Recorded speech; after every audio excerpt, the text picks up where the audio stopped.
સમાચાર ચિલોડા નજીક જૂથ અથડામણ મોટા ગામ પાસે બે જૂથ વચ્ચે અથડામણ થઈ છે। વાહનો અને ઘરમાં તોડફોડ કરવામાં આવી છે। કેટલાક શખ્સોએ ઘરમાં પ્રવેશી વાહનો અને ઘરમાં કરી છે તોડફોડ। બપોરે લગ્ન પ્રસંગ સમયે અડચણરૂપ પાર્કિંગ બાબતે થઈ હતી તકરાર।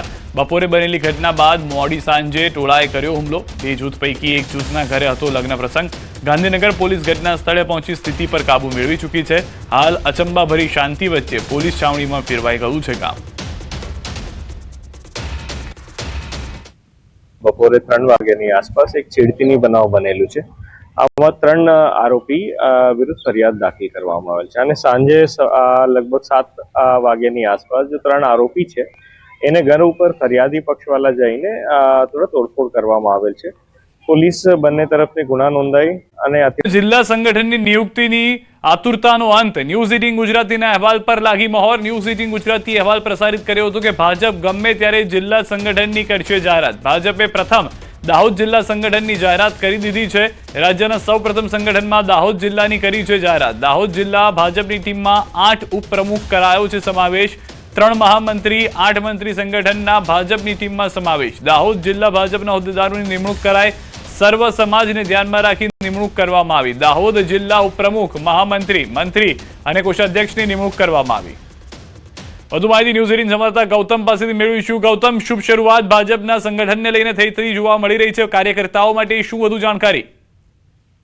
બિલકુલ, આજે ન્યૂઝ 18 દ્વારા એક સમાચાર પ્રસારિત કરવામાં આવ્યા હતા કે ભારતીય જનતા પાર્ટી ગમે તે ક્ષણે જિલ્લા સંગઠનના હોદ્દેદારોની નિયુક્તિ જે છે તે પૂર્ણ કરી દેશે અને આજે એ સમાચાર ઉપર મોહર વાગી છે। એટલે કે ભારતીય જનતા પાર્ટીએ સૌપ્રથમ ઉગતા સૂર્યના જિલ્લા તરીકે દાહોદની ગણતરી થતી હોય છે અને તેમાં સંગઠનની જાહેરાત ભારતીય જનતા પાર્ટી દ્વારા કરી દેવામાં આવી છે। એટલે કે દાહોદથી આ જિલ્લા સંગઠનની શરૂઆત કરવામાં આવી છે। તેમાં 7 અને 8 જેટલા જે ઉપપ્રમુખોની નિયુક્તિ કરી દેવામાં આવી છે। તદુપરાંતની વાત કરીએ તો 4 જેટલા મહામંત્રીનો સમાવેશ કરવામાં આવ્યો છે, 7 જેટલા મંત્રીઓનો સમાવેશ કરવામાં આવશે, કોષાધ્યક્ષ, સહકોષાધ્યક્ષ, તદુપરાંત જે મોરચાની ટીમ છે, અનુસૂચિત જાતિ મોરચો, બક્ષીપંચ મોરચો, મહિલા મોરચો, યુવા મોરચો અને તદુપરાંત આદિવાસી સમુદાયનો મોરચો, આ તમામ મોરચાના પ્રમુખો મહામંત્રીની જાહેરાત જે છે તે કરી દેવામાં આવી છે। જી આભાર સમગ્ર માહિતી બદલ। તો હાલમાં ભાજપે પ્રથમ જે દાહોદ જિલ્લા છે તેનાથી શરૂઆત કરી છે। જિલ્લાના સંગઠનમાં જે નામો છે તેની પણ ટૂંક સમયમાં નામ આપી દેવામાં આવશે। ટીમમાં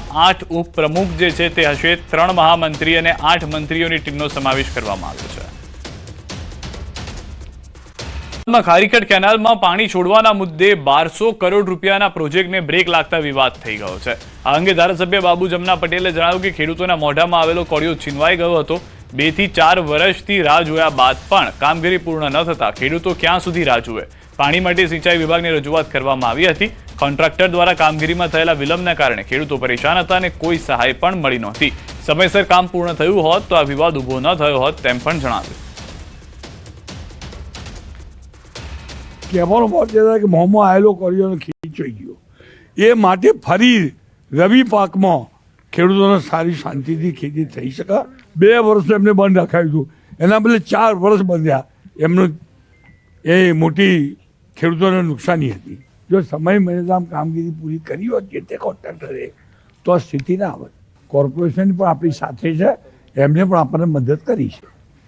ફુવારા સર્કલ નજીક ગત રાત્રે નશામાં ધૂત એક કાર ચાલકે અન્ય વાહનોને ટક્કર મારતા ભારે હોબાળો મચ્યો હતો। તપાસ દરમિયાન જાણવા મળ્યું કે કાર ચલાવનાર શખ્સ મહેસાણા શહેર કોંગ્રેસના નવનિયુક્ત મહામંત્રી પાર્થ રાવલ હતા। કારમાંથી દારૂની બોટલ પણ મળી હતી। મહેસાણાના નવા કાર્યાલય નજીક જ મહામંત્રી પાર્થ રાવલે વાહનોને ટક્કર મારી। પોલીસે તેમની અટકાયત કરી તેમની સામે ડ્રિંક એન્ડ ડ્રાઈવનો ગુનો નોંધી વધુ તપાસ હાથ ધરી છે।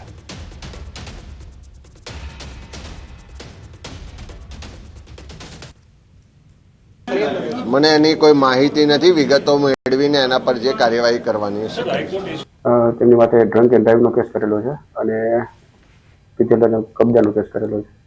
ગાડીમાંથી અડધી બોટલ હતી દારૂની, એ અડધી બોટલ છે કબજે કરેલી છે। સ્થાન પર ભાજપની ચૂટકી। ભાજપના પ્રવક્તા ડોક્ટર અનિલ પટેલનું નિવેદન। કોંગ્રેસ ગુજરાતની જે છે તે વેન્ટિલેટર પર છે। કોંગ્રેસ નકારાત્મક રાજનીતિ કરે છે। કોંગ્રેસના 2 ધારાસભ્યો વચ્ચે ચાલી રહ્યો છે ગજગરા। જો કોંગ્રેસમાં આંતરિક વિખવાદ એ કોંગ્રેસના ડીએનએમાં છે। અત્યારે ગુજરાત કોંગ્રેસની હાલત એ ખરેખર તો વેન્ટિલેટર ઉપર છે। વાસ્તવમાં ગુજરાત કોંગ્રેસ એ ડૂબતું નાવ છે। અને ધારાસભ્યની જે સંખ્યા છે એ સંખ્યા ક્રિકેટ ટીમ કરતાં પણ ઓછી સંખ્યા છે. ગુજરાતમાં જે રીતે નકારાત્મક રાજનીતિ કોંગ્રેસ કરી રહી છે એ જ રીતની નકારાત્મક વલણ કોંગ્રેસનું આંતરિક ધારાસભ્ય વચ્ચે હોય છે. સમાચાર કોંગ્રેસમાં 2 MLAના વિવાદ પર બોલ્યા ચાવડા. બંને વચ્ચે જે ગેરસમજ છે એ દૂર કરીશું, સાથે બેસીને નિવારણ લાવીશું. ભાજપમાં આંતરિક વિખવાદ ચરમસીમાએ છે તેવી વાત પણ તેઓએ કરી હતી. જ્યાં સુધી અમારા પક્ષના 2 ધારાસભ્ય મિત્રોના મનમાં જે થોડી ગેરસમજ છે, અમે સાથે બેસીને એનું નિવારણ થઈ જવાનું છે, એવો કોઈ મોટો પ્રશ્ન પણ નથી. પણ ભારતીય જનતા પાર્ટીના જે લોકો છે એમને મારે કહેવું છે કે તમારી આ અંદરનો જે આંતરિક ગેંગવોર ચાલે છે, જે અસંતોષ છે, જે ચરણસીમાએ છે. પહેલા પાટણ કોંગ્રેસમાં ડખો વધ્યો છે. કોંગ્રેસના જ 2 ધારાસભ્યો વચ્ચે વાકયુદ્ધ થયું છે. પાટણના અને વડગામના ધારાસભ્ય સામસામે. કિરીટ પટેલ અને જિગ્નેશ મેવાણીના જાહેરમાં એકબીજા પર પ્રહાર. ફરી મેવાણીએ નામ દીધા વગર કિરીટ પટેલ પર કર્યા શાબ્દિક પ્રહાર. જીતેન્દ્રભાઈ પીઠાડિયાને જાહેરમાં છડે ચોક આ પાટણની ધરતી પરથી પડકાર ફેંકે અને મારવાની વાત કરે, એનો જડબા તોડ જવાબ આપીશું. અને હું જે દિવસે આહવાન કરું એ દિવસે બધા મોટી સંખ્યામાં બહાર આવવાનું છે. મારી પાર્ટીનો હોય, સામેવાળી પાર્ટીનો હોય કે ત્રીજી કોઈ પાર્ટીનો હોય, અને કોઈના મનમાં ફાંકો હોય ને તો તમારે આ જેવી 1400નો ફાંકો કાઢવા જિગ્નેશ મેવાણીનો જન્મ થયો છે, યાદ રાખજો.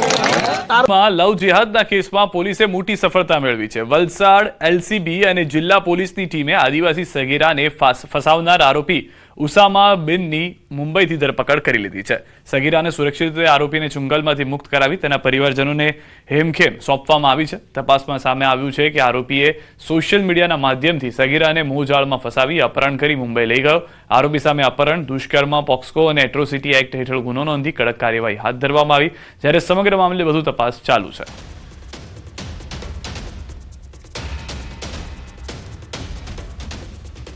આરપીએફની મદદથી યુવક યુવતીને મુંબઈ સેન્ટ્રલથી મેળવવામાં આવ્યા હતા અને વેરીફાઈ કર્યા પછી તેમને લઈ અને આઈઓને હસ્તગત કરવામાં આવ્યા હતા.